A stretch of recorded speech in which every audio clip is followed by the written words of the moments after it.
Hello, this is Court Watch with Alex Swoyer, and I'm excited to bring you the latest episode of my podcast, where I am joined by Newsmax Chief Washington Correspondent James Rosen, author of the new book, Scalia, installment 2 of a 3-part series detailing the life of the late Justice Antonin Scalia. Scalia Rise to Greatness 1936 to 1986 came out in 2023, and now Rosen has Scalia's Supreme Court years 1986 to 2001 documented in his latest work, published February 10th, which is now out on Amazon. The seasoned journalist joins me now. Hey James, thank you so much for joining me. First, I wanted to ask you, I know this is a 3-part series, and I thought, how did this come to be? Why Scalia? What was it about him that made, him stand out to you above the other justices? Well, first, thanks for having me on Court Watch. It's a great honor to be with you. I see you every day practically at Newsmax, but this is very special for me. I enjoy it. To your question of how I got interested in Antonin Scalia and how this came to be, first of all, this began its life, this book, as a concise biography of Antonin Scalia, the kind of book you could knock out in a long plane ride. But as you've probably gotten to know from our interactions, and as certainly Mrs. Rosen can attest, I don't do anything concisely. And when I set out to write that book, I wrote about 175,000 words, which is longer than your average nonfiction book. And I'd only got the man up to sitting down in his chair on the Supreme Court, and that was volume 1. So we decided to do multiple volumes. Then the second volume was supposed to finish us out and bring us to the end of his life and tell us about his legacy.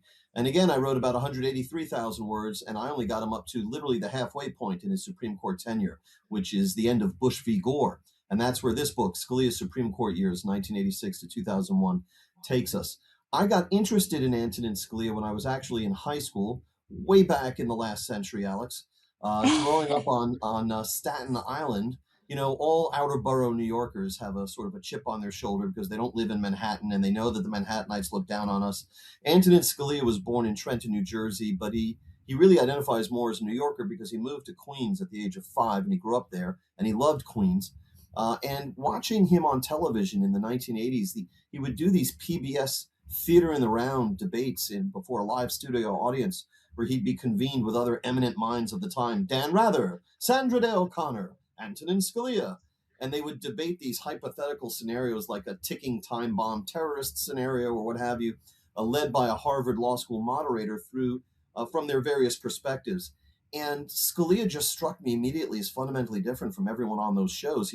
First of all, he had a really great sense of humor. He had a sense of humor at all. And he had that kind of outer borough sarcasm and chip on your shoulder that I recognized at once. When I got to Fox News, I came to Washington to be a Washington correspondent in 1999. I was 30. I'm not a lawyer. I was not a lawyer. I still am not a lawyer. One of the rare guests on this podcast who is not a lawyer. And I'm going to imagine. Welcome. It's refreshing. Thank you. But Fox had no one covering the Supreme Court at that time. And I just thought, what have I got to lose? And I wrote him a letter. And he wrote back on Supreme Court stationery and declared himself a fan of Fox News. This was 1999. I remember showing the letter to Britt Hume, who was my boss at that time. We were both so tickled that a Supreme Court justice had identified himself as a fan of the channel because we were only 2.5 years old at that point. Ratings dominance against CNN was still years ahead. A lot of people confused Fox News at that time with Fox 5. Just getting credentials for anything was tough. And here was a Supreme Court justice saying that he was a fan. And then he said he would not do an interview because he had a policy about making a spectacle of himself as a judge, and a TV interview would make a spectacle of himself. And I knew I had grounds for appeal, Alex. So I wrote back and I said, I understand the policy, but it's what else other than a spectacle would we call it when a sitting Supreme Court justice convenes in the presence of other eminent minds in a theater in the round setting with 10 PBS cameras present to debate hypothetical scenarios. And he wrote back and he said, you were right. Okay, which right there is on Supreme Court stationery, probably a concession that many of the other justices never heard out of the lips of Antonin Scalia. His children, generations of clerks, probably never heard him say, you were right. And he said, I probably should not have done the Constitution, that delicate balance, which was the name of those PBS programs. So we agreed to an off-the-record lunch. And we had lunch twice, one-on-one, both times, knocking back red wine. He made me eat off of his plate. I said, Mr. Justice, I can't. He said, come on. So like in a sitcom, I suddenly hurry and I'm now shoveling Justice Scalia's vegetables into my mouth.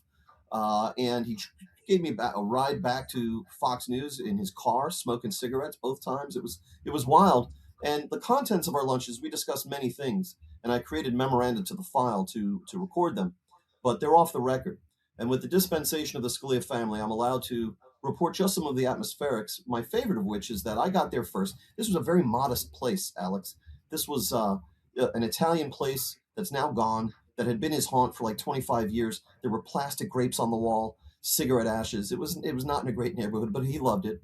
And he had a kind of grandeur to him, sort of like Jackie Gleason, if you know that bygone name of show business. And he said, "What is pulpy?" He's looking at the menu, and the waiter was a young guy who was actually Italian. He says, "Octopus." And he says, "Octopus, I'll have the pulpy." And he hands the menu back with a grand flourish. Now, I'm way out of my depth. I'm not a lawyer. I'm meeting with one of the towering intellects of the century. I'm 30 years old, but still, I'd had enough interactions with people of great standing to have a few rules for myself. Don't eat anything with your hands. Don't order anything that splatters like spaghetti. Just get something easily manipulable with knife and fork, and you'll be fine. And I was from Staten Island, so I knew Italian food. I said, "Give me the veal parmesan." Nice and easy, right? The guy's writing it down. Justice Scalia says, "No, no, no. Give him the rabbit." And the waiter and I look at him in unison, and we both say the word rabbit. And he goes, "Yeah, rabbit. He's going to like the rabbit. Give him the rabbit." And the guy walks off with the menu. Now, I had never had rabbit in my life. I was grossed out by the thought of rabbit. I didn't even know how it's served. I'm like, is like some fish where they serve the head with the head still on or something? I have no idea. I didn't want to have rabbit. I haven't had rabbit since. But what's most striking about this, and this is a chapter in the book called "The Rabbit," gives you a sense of the man. Here is the country's foremost opponent of judicial activism overruling my lunch order, which not even Mrs. Rosen does. So anyway, after those encounters and a very amusing correspondence we had, where at one point he actually wrote to me, quote, "You really know how to hurt a fellow." I decided someday I'm going to have to write about this man. And that day came shortly after his death, which is when I began work on this project. Was the rabbit good? God bless you, Alex. You know what? You I said was so you haven't freaked had out. it since, so I'm not sure. You know what? I was so freaked out, and all I wanted to do was maintain eye contact so as to convey understanding, even in those moments when I was utterly lost. I will tell you that the head was not attached, thankfully, number one, and number two, it came with some dollop, almost like the size of an ice cream scoop, that was green. Okay, and I resolved at once, not knowing what it was, to stay away from it. But as I'm making eye contact with the justice and listening and trying to keep pace with him, my fork accidentally took up a forkful of this stuff. And it was one of those moments where instantaneously your mind tells you how this is going to go. You, James, have no option but to just shove this in your mouth, not knowing what it is, swallow it quickly, and keep maintaining eye contact. That's what I did to this day. I have no idea what that was.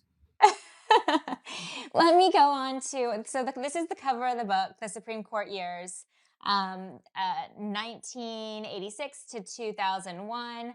With that said, was he accepted when he joined the court? I mean, it is like, I know the like junior, most recent justice usually has to do certain duties with conferences. And then you also, on that same aspect, you have a chapter about Justice Sandra Day O'Connor and him. What was their relationship like? So this book, Scalia Supreme Court Years, 1986 to 2001. First point I want to get across here, Alex, this book is not just for lawyers. This book is for everyone. I'm not a lawyer, and I wrote it. And just rereading it as I was getting it ready for the editing process, I was cracking up in various parts just because Scalia himself was such a witty and funny man. So there's a lot in here about his legacy and how he shaped American law and society. And you will learn about the cases, but you do it in a very human way where even the people who bring the lawsuits are flesh and blood characters. And then you have the relationships with the other justices, like Justice O'Connor, RBG, Clarence Thomas, William Rehnquist. These are titans of the law. And there are chapters, just as in with the rabbit, where you really get a glimpse of Nino Scalia, the man, not just the important Supreme Court justice. And this book takes you literally from his first day showing up for work on the Supreme Court. And in his private letters, there's so much that's previously unpublished in these books, including his private letters, his oral history that he gave in chambers in 1992 that had never been used by any other researchers before, his FBI files, just a wealth of stuff. One of his private letters, he said that when the turn came, they have this thing that you mentioned just now called the conference. This is a meeting where it's just the justices in this ornate conference room with a lot of law books and a long conference table. No one else is allowed inside, just the 9 justices. It is the job, as you mentioned, Alex, of the junior justice to get the door when someone knocks, to pass notes if a note is brought in, to pour the water and replenish the water for the other justices. Some justices have gone, I think, as long as 7 years as the junior justice, chafing under those duties. But they get into that conference, and what's the point of it? The purpose is for the Chief Justice to lead the conference and go around the room, around the table with each of the justices to hear how they are going to vote on the cases they've just heard oral arguments in earlier that week. And Scalia wrote in this private letter that in his first conference, when they came to him, and of course the junior justice goes last to say what he had to say about the cases, he said he felt like a character in a Woody Allen movie because, how did I get here? What am I doing here, right? But he was very disappointed when he got to the Supreme Court. Why? Because he had been a judge for 4 years on the Court of Appeals for the District of Columbia Circuit, the D.C. Circuit Court of Appeals.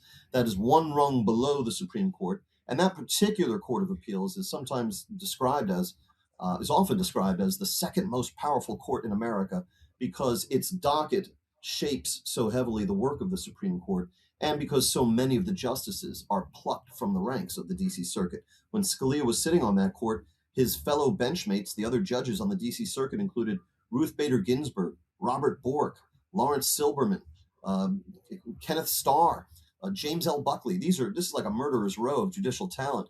And the cases on those appellate courts are decided by groups of 3 judges. It's very intimate, and they get to know each other pretty well.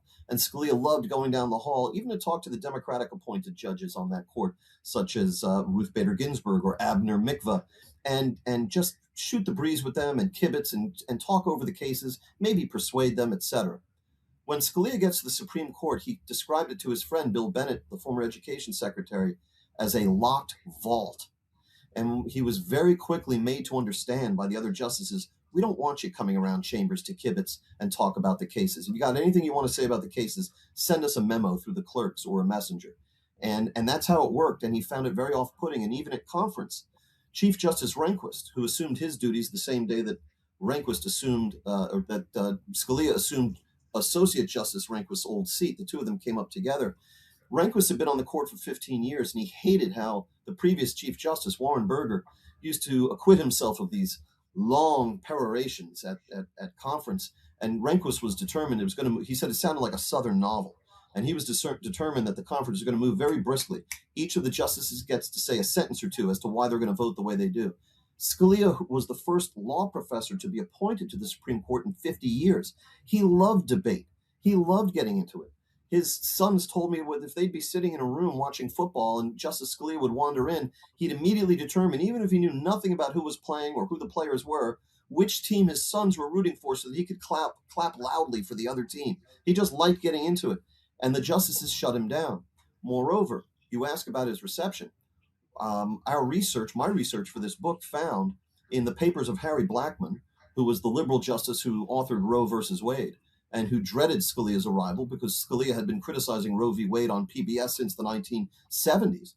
The research shows that in the papers of Justice Blackmun, whenever the clerks of Justice Scalia, who were all Federalist Society people, would send around a bench memo saying, here's the summary of the case, here's possible avenues of disposition and so forth, Harry Blackmun's clerks were writing, literally scribbling on those documents, pointing at the name of these clerks and saying Federalist, like it was some sort of scarlet letter, and calling them stupid and such, and calling them basically fascists and asserting that they didn't know anything or that they were evil, literally evil. And Justice Blackmun, far from discouraging this, was encouraging it by making his own annotations on these same papers. For example, one of the clerks who was demeaned in this secret campaign of disparagement at the Supreme Court was Christopher Landau, who clerked for both Justice Scalia and Justice Thomas, and who is today, of course, the Deputy Secretary of State. So Scalia was not given the warmest of welcomes, and of course, he immediately set about kind of revolutionizing the way the justices went about their business, and that didn't make him popular either. We can talk about that, which is his true lasting legacy as we get Yeah, through here. I want you to touch on that. I also thought you brought up Roe versus Wade. What do you think Scalia would have thought about how the court has now overruled that? So doing the promotional campaign for the first book and now this one, I get asked a lot. What do you think Scalia would have said about X, current or event or personality or case X, Y, or Z? And I have a handy trap door for these things, which is that I'm loath to impute or ascribe to Justice Scalia, who left us almost exactly 10 years ago, opinions or thoughts about latter-day current events, cases, and personalities because of the precise reason he's so important, the precise reason I wrote these books, the precise reason everyone should go out and buy 20 copies of this book, Alex. And that is that Justice Scalia wasn't just an important Supreme Court justice. He's really one of the most important Americans of the last 100 years. And if you want to understand modern America and how we got here, if you read these books, it will do that for you. When Scalia became a federal judge and then a justice, there prevailed in the American law a liberal notion called the living Constitution. This is the idea that the Constitution, the text of it, and its meaning, the meaning of that text, should expand like a living, breathing organism to account for phenomena that the founding fathers could never have anticipated, such as nuclear weapons or the internet. And the living Constitution approach to judging, and let's remember what judges do for a living. What is their central business? They interpret the law. They tell us what the law means. The liberal judges and justices out there who subscribe to this living Constitution construct, they believe that a judge today should be free to take a very broad reading, almost an elastic meaning of the text of the Constitution or any law that's been enacted since then, to account for modern phenomena. And they believe that anyone who does anything else is adhering to a wooden kind of dead Constitution. Scalia stood athwart all of that. His view was that the Constitution is not living and it's not dead. It is an enduring legal text, and that words have meaning and they don't change over time. And if you want to account for things that the founders never envisioned, we have an easy way to do that, and that is we have a legislature. And you can pass new laws that account for nuclear weapons or the internet or what have you.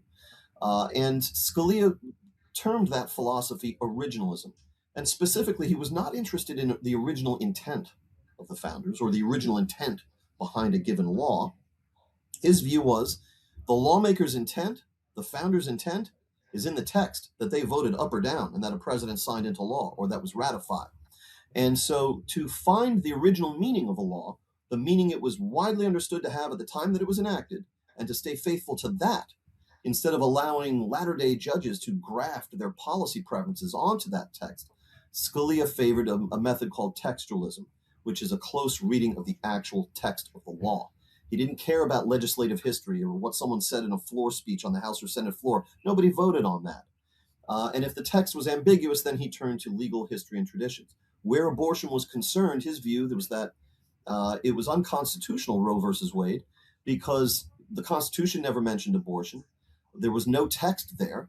And in fact, the tradition was that abortion was highly regulated by the states for 100 years or so. So that was his position. Where Dobbs is concerned, which is where the 2022 ruling, where the Supreme Court finally overturned Roe versus Wade, authored by Samuel Alito, I recently published in Politico an op-ed to promote this book based on an interview that I conducted with Justice Alito in chambers about a year ago. And I asked him directly, is there a direct line from Antonin Scalia appearing on PBS, Professor Scalia back then, arguing that Roe versus Wade was the epitome of the imperial judiciary and the language of Dobbs? And Justice Alito told me, absolutely. He said, I flatter myself to think that Nina would have written Dobbs just the same way I did. That's very, very interesting. Let me ask you too, as you did all this research, I guess you have volume 1, now volume 2 that's out that we're talking about. What was, I guess, the most surprising piece of information that you've included in this that you think readers would, raise their eyebrows about, that they didn't maybe know about Justice Scalia? Great question. So for the first volume, what I heard from people who reviewed it, from readers who posted on Amazon, and just everyday conversation about it, What people, I think, found most surprising was just how often Scalia was exposed to failure. And so, for example, as a child, as a young adolescent, he didn't get into St. Regis, which was the premier Catholic school in New York City. So he went to Xavier High School, which was an unusual hybrid of a school where he was valedictorian in 1953. It was both a Jesuit school run by the Jesuits, who were known for their academic rigor back then, but it was also a military academy. And he used to commute from Queens to Lower Manhattan with his rifle on his shoulder on the subway. And he said nobody would bat an eye. But he didn't get into St. Regis. His father was a very stern and exacting man, a professor of Romance languages, a Sicilian immigrant. And if Scalia came home with a report card filled with all A's but one A minus, his father would ask him, why was that an A minus? And so he failed to get into St. Regis. When he was the valedictorian of Xavier, and he was applying to colleges, he went to an interview in which he felt palpable prejudice in the room with the Princeton alumni who interviewed him for application to Princeton, that he was Italian American, and, quote, not our sort. But he got into Georgetown. He was the valedictorian there, and then he went to Harvard Law School and was top five. But then came, for example, the Reagan administration, where by that point Scalia had become a leading law professor, a leading theorist of original meaning, and so forth. And he was expecting to get a plum job in the Reagan administration, and that summons didn't come. And in fact, his wife, Maureen Scalia, wept when they had been on a sabbatical, sort of a semester out in California, and Nino flew back to interview for Solicitor General of the United States, the number 3 job at Justice, and the Attorney General didn't give it to him. She wept. But eventually the summons came, and and President Reagan appointed him first to the D.C. Circuit and then to the Supreme Court. In terms of Volume 2, quickly, what would be a surprising thing in this book? Well, certainly that private campaign of disparagement that Justice Blackmun and his clerks were engaged in against Scalia and the Federalists, which went on for several terms. And in addition to Chris Landau, people like John Manning, very prominent professor of law at Harvard Law School, were subjected to this campaign. Aside from that, I think the depth of Scalia's enmity for the press. There's a great scene where he's in Siena, Italy, teaching at a Tulane abroad program in the summer of 1991 when Clarence Thomas is nominated for the Supreme Court. This is long before, or a couple of months, I think, before the Anita Hill charges even surfaced. And Scalia was dismayed, or upset, shall we say, by the questions that were asked of Clarence Thomas and President George H.W. Bush when that nomination was unveiled in Kennebunkport in 1991. And somebody who was with Scalia reading about this in the European newspapers in Siena, Italy, they were asking about quotas, because Clarence Thomas was nominated to succeed Thurgood Marshall, the first Black person to sit on the Supreme Court. So the reporters were saying, are you using a quota, Mr. President? You don't generally favor quotas, and so forth. And Scalia, I think, felt that those questions were insulting to Judge Thomas, whom he had not had any dealings with. But I can't even say on this podcast the quote that Scalia's companion reported to me about what he said when he was reading those headlines. And then there's a whole chapter in this book about an effort by Justice Scalia and his dearest friend, Judge Silberman, who himself a titan of the law, to get fired a Wall Street Journal reporter who published an unflattering profile of Justice Scalia, I think around 1995. And that's a chapter in this book. So I've been asked, what's the thing you love the most about Scalia, and what's the thing you find most frustrating? And I'm at this for 10 years now, spending figuratively this much time with him. Frustrating would be this contempt for the press, and that'll be an even bigger theme in Volume 3, where he gets into it with the press in a pretty epic way. In terms of the thing I cherish most about him, I will tell you that here's a man who spent 29 and a half terms on the Supreme Court.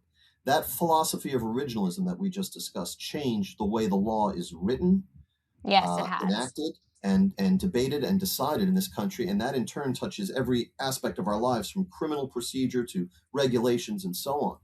And tariffs, and tariffs exactly. Most recently. But here's a man who spent nearly 30 terms on the Supreme Court. There was a lot of controversy there. There was not a hint of scandal. And he and Mrs. Scalia truly led exemplary, and of course, Mrs. Scalia remains with us, exemplary Catholic lives. And all 9 of their children remain devout Catholics. 8 of the 9, but for Father Paul Scalia, are raising large families with 4 to 7 children each. It is uplifting for me, Alex, to spend so much time in the presence of someone who lived, morally speaking, an exemplary life. It's not a claim everyone can make for themselves. And just for that reason alone, I'll be sad when the project is finally over. That's very true. He was a legend. I remember, I think his death really shaped the 2016 election as well. I was That's on the correct. campaign trail at the time. But thank you so much for talking about Scalia, the Supreme Court years, 1986 to 2001. Best of luck with all your sales. I'm sure everyone's going to go purchase it, hopefully for spring break or summer reading. You can find it on Amazon. Thank you, James. I appreciate your time. Alex, thank you, my friend. Thanks for tuning in to the latest episode of Court Watch. If you have not subscribed yet to this podcast, please do so, and also feel free to email me interesting questions or topics that you want explored about the legal reporting world. I'll do my best to answer them during each episode. Thanks for listening, and I look forward to hearing from you all soon. Listen to my podcast, Court Watch, at WashingtonTimes.com or wherever you get your latest podcasts.